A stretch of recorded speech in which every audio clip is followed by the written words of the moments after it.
Nama saya Alexia Zolan Oktorina Zimario dengan nomor absen 3. Perkenalkan, nama saya Fidaria Safrina Purba, nomor absen 9.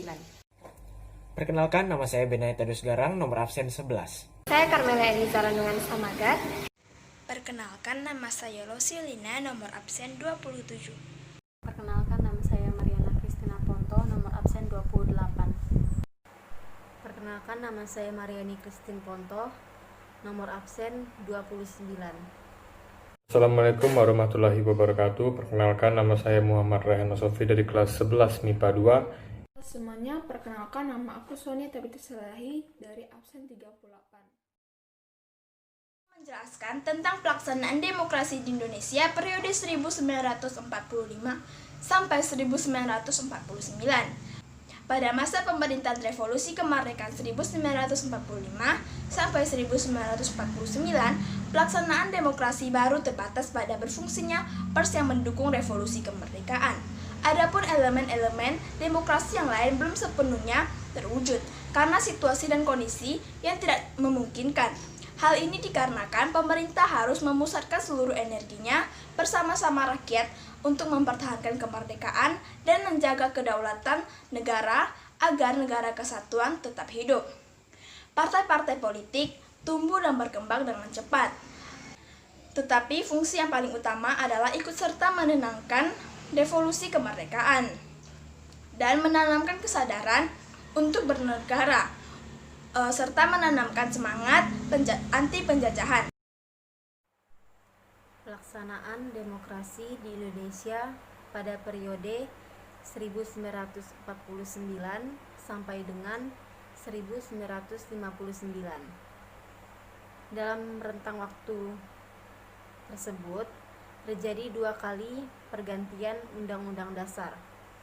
Yang pertama adalah Konstitusi Republik Indonesia Serikat pada tanggal 27 Desember 1949 sampai dengan 17 Agustus 1950.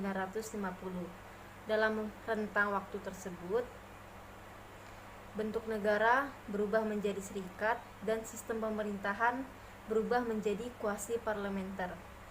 Dan yang kedua adalah UUD sementara, yaitu pada tanggal 17 Agustus 1950 sampai dengan 5 Juli 1959. Dalam rentang waktu tersebut, bentuk negara kembali menjadi kesatuan dan sistem pemerintahan berubah menjadi sistem parlementer. Berikut adalah karakteristik penerapan demokrasi pada periode ini. Poin yang pertama adalah lembaga perwakilan rakyat berperan penting.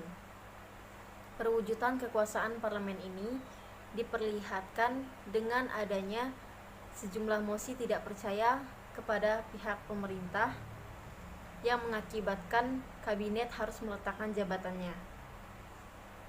Poin yang kedua yaitu akuntabilitas pemegang jabatan dan politisi sangat tinggi. Hal ini dapat terjadi karena berfungsinya parlemen dan media massa sebagai alat kendali sosial. Poin yang ketiga adalah kehidupan partai memperoleh peluang besar untuk berkembang. Dalam periode ini, Indonesia menganut sistem multipartai.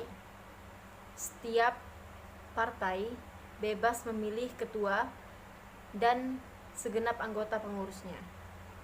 Poin yang keempat adalah pemilu hanya dilakukan sekali, yaitu pada tahun 1955. Meskipun begitu, pemilu tersebut dilaksanakan dengan prinsip demokrasi. Setiap orang memiliki hak untuk memilih dengan bebas tanpa ada tekanan dan rasa takut. Poin yang kelima adalah masyarakat merasa hak dasar mereka tidak dikurangi. Hak untuk berserikat dan berkumpul dirasakan dengan baik. Begitu juga dengan hak untuk berpendapat. Poin yang keenam adalah daerah-daerah memperoleh otonomi yang cukup. Daerah-daerah bahkan memperoleh otonomi seluas-luasnya dengan asas desentralisasi sebagai landasan untuk mengatur hubungan kekuasaan antara pemerintah pusat dengan pemerintah daerah. Pelaksanaan demokrasi pada periode 1949 sampai 1959. Pada pemerintahan demokrasi liberal, kabinet yang berkuasa pada umumnya tidak akan berumur panjang, sehingga hal ini dapat mengancam ketidakstabilan politik dan keamanan dalam negeri. Selain masalah pemilihan umum 1955, ternyata ada beberapa kekuatan sosial dan politik yang tidak memperoleh saluran dan tempat yang realistis dalam konstelasi politik. Kegagalan Badan Konstituen untuk menetapkan Undang-Undang Dasar baru sebagai pengganti Undang-Undang Dasar sementara 1950 dan pemilihan sistem demokrasi liberal menyebabkan beberapa konflik mencuat, seperti konflik ideologis dan konflik kepentingan antar partai politik. Hal ini mendorong Insinyur Soekarno sebagai Presiden Republik Indonesia untuk mengeluarkan Dekret Presiden 5 Juli 1959. Isi dekret tersebut sebagai berikut. Yang pertama, pembubaran konstituen. Yang kedua, berlakunya kembali Undang-Undang Dasar 1945 dan tidak berlakunya Undang-Undang Dasar sementara 1945. Yang ketiga, pembentukan MPRS dan DPAS dalam waktu sesingkat-singkatnya. Pelaksanaan demokrasi di Indonesia periode 1959 sampai 1965. Pada periode 1959 sampai 1965, peranan partai politik terbatas, pengaruh komunis berkembang, presiden mendominasi dan ABRI sebagai unsur sosial politik meluas. Sejak tahun 1959, saat diberlakukannya dekret presiden, sistem demokrasi terpimpin diperkenalkan. Demokrasi terpimpin memiliki sistem pemerintahan yang keputusan dan kebijakannya hanya berpusat pada satu pusat, yaitu presiden. Landasan konstitusional tidak mempunyai kekuatan hukum yang tetap karena hanya bersifat sementara. Situasi seperti ini sangat berpengaruh besar terhadap situasi keamanan nasional karena dapat membahayakan persatuan dan kesatuan nasional. Presiden Soekarno sebagai kepala negara tidak dapat membiarkan hal tersebut terjadi.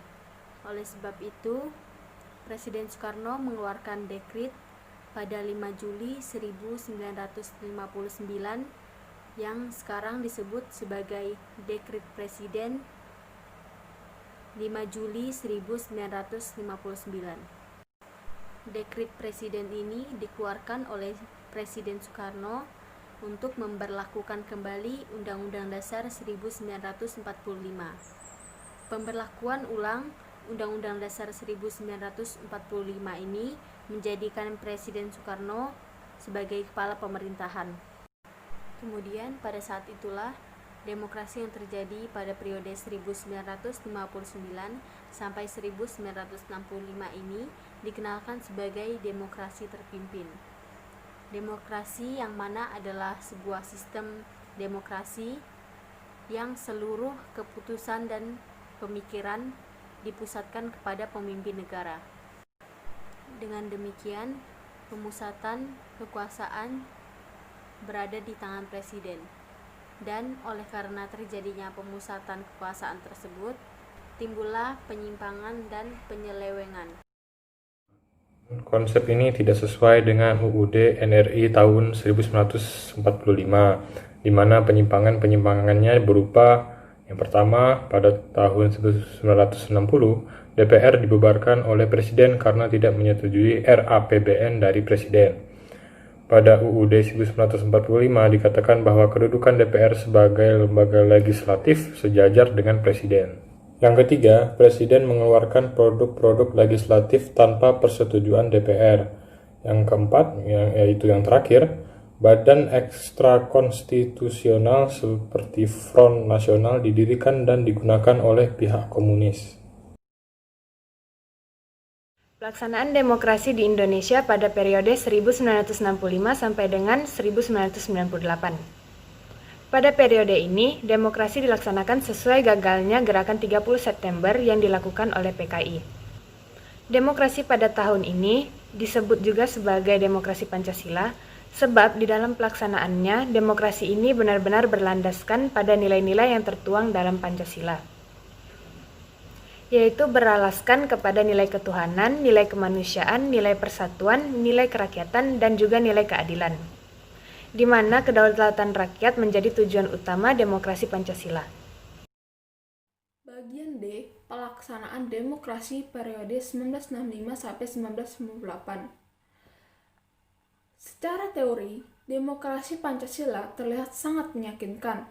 Namun, pada penerapan dan faktanya, demokrasi pada tahun ini tidak berjalan secara maksimal, dikarenakan kurangnya kebebasan berpendapat dan mengkritik jalannya kepemerintahan. Bagian E, pelaksanaan demokrasi di Indonesia periode tahun 1998 sampai dengan masa sekarang. Demokrasi yang dijalankan pada masa reformasi ini masih tetap sama, yaitu demokrasi Pancasila. Demokrasi Pancasila itu sendiri merupakan demokrasi di mana dituangkan nilai-nilai kelima sila dari Pancasila itu sendiri. Perbedaannya, demokrasi Pancasila pada masa Orde Baru dengan masa reformasi terletak pada aturan pelaksanaan dan taktik penyelenggaraannya. Pada masa Orde Baru terjadi penyimpangan yang banyak dalam demokrasi karena dominasi yang kuat oleh para penguasa, serta tidak adanya juga pengawasan yang baik dari rakyat maupun penegak hukum. Sedangkan pada masa era reformasi, pelaksanaan demokrasi lebih berorientasi pada kemerdekaan berpendapat dan berpolitik yang mengedepankan kebebasan berpendapat di muka umum. Hak asasi manusia juga dijunjung tinggi, sehingga pada masa reformasi, demokrasi Pancasila ini dapat lebih berjalan mulus dibandingkan di masa Orde Baru. Berakhirnya masa Orde Baru ini ditandai dengan penyerahan kekuasaan dari Presiden Soeharto kepada Presiden B.J. Habibie pada tanggal 21 Mei tahun 1998. Demokrasi yang dikembangkan pada masa reformasi pada dasarnya adalah demokrasi dengan mendasarkan pada Pancasila dan UUD 1945. Dengan penyempurnaan pelaksanaannya dan perbaikan peraturan-peraturan yang tidak demokratis, dengan meningkatkan peran lembaga-lembaga tinggi dan tertinggi negara dengan menegaskan fungsi, wewenang, dan tanggung jawab yang mengacu pada prinsip pemisahan kekuasaan dan tata hubungan yang jelas antara lembaga-lembaga eksekutif, legislatif, dan yudikatif. Demokrasi Indonesia saat ini telah dimulai dengan terbentuknya DPR dan MPR, hasil pemilu 1999 yang telah memilih presiden dan wakil presiden, serta terbentuknya lembaga-lembaga tinggi lainnya.